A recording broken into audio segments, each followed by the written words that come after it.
all three phases. I think we made a dominant jump. And we're back at it. We're up in 4 days. Yes, sir. We got to go get them Giants. Okay, so enjoy this. Outstanding. We beat a damn good football team today. We beat them good. All right, JK, wrap us up. Hey, let's enjoy this one. Get on this plane when we get back there. We right back up. Let's dominate our process now. When we get back to Thursday, we're going to do the same. Baby, hey, go. Be great on 3. 1, 2, 3. Be great. Have you looked at the Thanksgiving schedule yet? It's really, really good. With the Cowboys coming off a 40-burger and that huge win in Minnesota, they now come back home to face the Giants. These two teams tied at 7-3 in the NFC East. But somebody pointed out to Mike McCarthy today that he is 0-2 on Thanksgiving as Cowboys coach. I think the biggest part of Thursday games is the health is a higher challenge than any other weeks, being Captain Obvious here too. So, but at the end of the day, we understand this is a very important game. This is a division game. Everything's right in front of us, and we have to take care of this one. So that's really what our focus on. Hopefully we can turn the trend for your stats. So. For your stats. He should have reminded that guy that he was 3-2 as Packers head coach on Thanksgiving. In the other corner, the New York Football Giants, who were beaten badly on Sunday by the Lions, 31-18. It kind of all fell apart. It wasn't our first loss. You come in after a loss, you feel, you don't feel great. You feel very disappointed. You put a lot of work into it during the week and you don't get the results you want. You should be disappointed, but you can't let it linger. And in this particular case, it's such a quick turnaround. You gotta move on quickly. So, that's something that that we stress really since we've gotten here, Paul, is just, take it day by day, learn from the things you can learn from. You're going to hit bumps in the road, whether that's a practice or a game, a play, a call, decision. Those things are going to happen, and you move on from them. Brian Daboll says linger, and then I have the cranberry stuck in my head and cranberry sauce coming up on Thanksgiving. I'm sorry, that's where I went there. That's how my scatterbrain brain works. Jane Slater with us live. Hi, Steve. I have a cranberry jacket on. Jane live with the Cowboys here. You can't understate or overstate, rather, Jane, lovely jacket, how big this game is in the standings. And as I talked about with Darius Slayton yesterday, there is also kind of this show-off for OBJ angle for both teams. Oh. Yeah, this isn't just a big game for the NFC East when you consider these are two 7-3 teams. This is the OBJ sweepstakes game, and I will tell you, I am one of those people on Twitter that frustrates a lot of Cowboys fans. Every time I hear about a free agent, I wet blanket it because a lot of times they will attach their name to the Cowboys to drive up the price. This is feeling about as real of a free agent chase as I've covered here in Dallas. And look, the Giants might be able to pay more when you consider how thin they are at wide receiver. I know, Steve, you'll get in a little bit about their injuries stacking up, but this is going to make for a great game.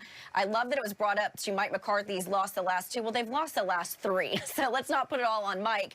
But it is a short turnaround. That's why they're having a walkthrough out there today.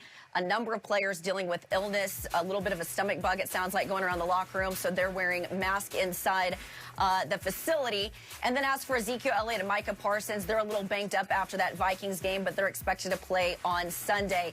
I do believe, as much as we talked about this run defense being a problem for the Cowboys, it was a little perplexing to me because I'd go to the players and they would say all it is guys have got to stay in their gaps. They've got to stay true to their assignments, and they did just that, limiting Dalvin Cook in that game. Now, they weren't able to run the ball that much because they got up early, obviously, so that helped neutralize Dalvin a little bit. I think he was averaging about 6.3 yards a carry, though, so that is a little bit concerning. And then when you consider you've got Saquon Barkley coming in here. Now, it wasn't his best game last week, but this is still a guy that's having a big year.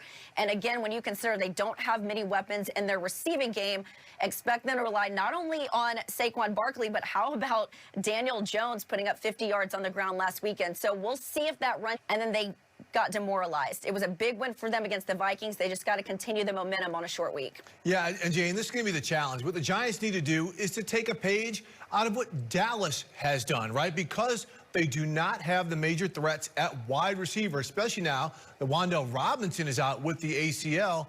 they've got to figure out ways to throw the ball because Dallas is going to stack the box just like Detroit did.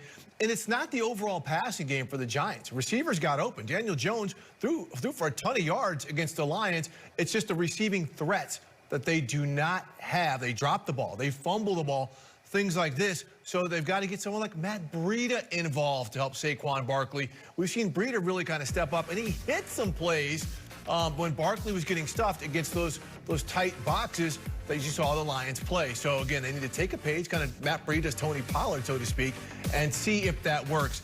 And Jay, I think when it comes down to the Odell sweepstakes, we could talk about the Giants and need and this and that. Since we're going college recruiting style, let's say NIL.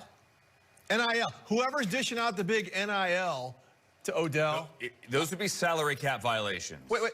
Oh, okay. So name is, okay. Well, salary cap. I'm saying whoever has the money. There are ways to finagle it, though, Steve. There are ways to finagle it. Yes. We saw the Deshaun Watson sweepstakes. You find the money when you want the player. Now, I don't know if OBJ is considered a Deshaun Watson-type player, but make no mistake, this wide receiver room does need help if you want to make that extra push. And listening to Jerry Jones, it certainly feels like he is ready to go all in. He's ready to trade it all for OBJ, so let's see if he does it. Jerry on the radio this morning said, think big picture, not just who wins this game. Thursday, if you're Beckham, like who has the better shot to win the whole thing. Adrian in research points out the Giants have not won on Thanksgiving since 1982, where, if anyone remembers that game, I don't. How many times have they played? Lawrence Taylor basically single-handedly won the game with a 97-yard kick six of legendary CBS broadcaster Gary Danielson. The NFC East looks like this. Cowboys, Giants at 7-3. They both trail the Eagles, sitting there at 9-1. You know, if the Cardinals had won last night, the Commanders right now would be in the 7th seed in the NFC. Good football. Giants and Cowboys, the afternoon game on Thanksgiving. The late game, also really, really good. The Patriots coming off a win. I mean, they didn't get a lot of offense, but they ran the ball effectively against the Jets, and now they're in prime time in Minnesota. You know, primetime games, it's what you grow up, you know, dreaming about, and on Thanksgiving, what a cool opportunity. So, obviously, it's football, right? At the end of the day, 100 yards long, 53 and a third wide. So we got to go out there and do better and continue to grow together. Shorter week, and you kind of just go out there and play, and we're playing against one of the best teams in the NFL right now in the Vikings. So got to be ready to go. They have a great defense, top to bottom, and got to give them a lot of credit for what they've done this year. Certainly give them credit. Obviously, Mike Giardi, who was at the Patriots game this past Sunday. Brian Baldinger back with me. I love how Mac Jones channels Hoosiers there, and obviously different sport talks about how big the field is. On that field, Mike, where are there some areas where maybe this offense and Mac Jones is making some progress? Well, look, you look at the numbers and you say 23 of 27 for 246 yards. I know no touchdowns, but no picks. And you say that's a pretty good game. But to me, it goes beyond the numbers there because I think what they wanted from Mac Jones, what they've wanted since he's come back from that high ankle, is to be smart and to be safe. And there was a lot of that. I think there was one throw to Nelson Aguilar down the left side where I thought, maybe shouldn't have pulled the trigger on that one, maybe put it a little bit in harm's way. But in general, they want him taking better care of the ball, and he's done that since becoming the full-time starter once again after that Bears game. So to me, that's part of it.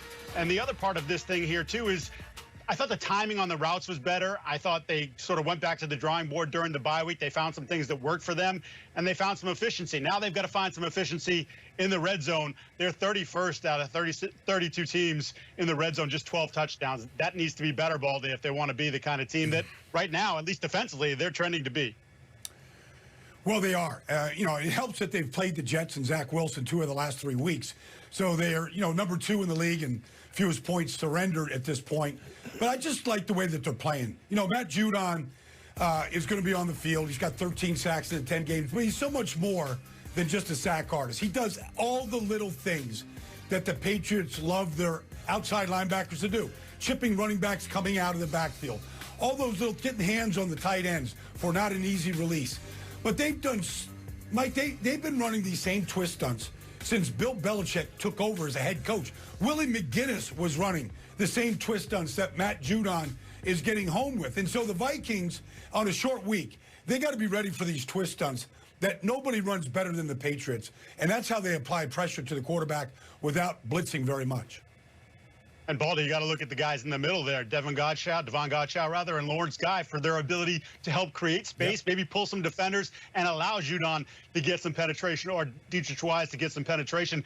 One of the interesting things to me about Judon, too, is they've curbed his snaps a little bit. He's down about 7-8% from what he was last year. And if you remember, he was set the world on fire for the first 10 or 11 weeks, but then really faded down the stretch. No one's saying this is a conscious effort, but to me, it's been clear they don't want him out there all the time because they want to make sure that in November, December, and hopefully January, he's got that capability. The other thing I want to talk about quickly is Justin Jefferson. Belichick raved about him. He said, hey, we knew coming out of college he was going to be good, but no one could have envisioned this, which is historical for the first, 3 years of his career.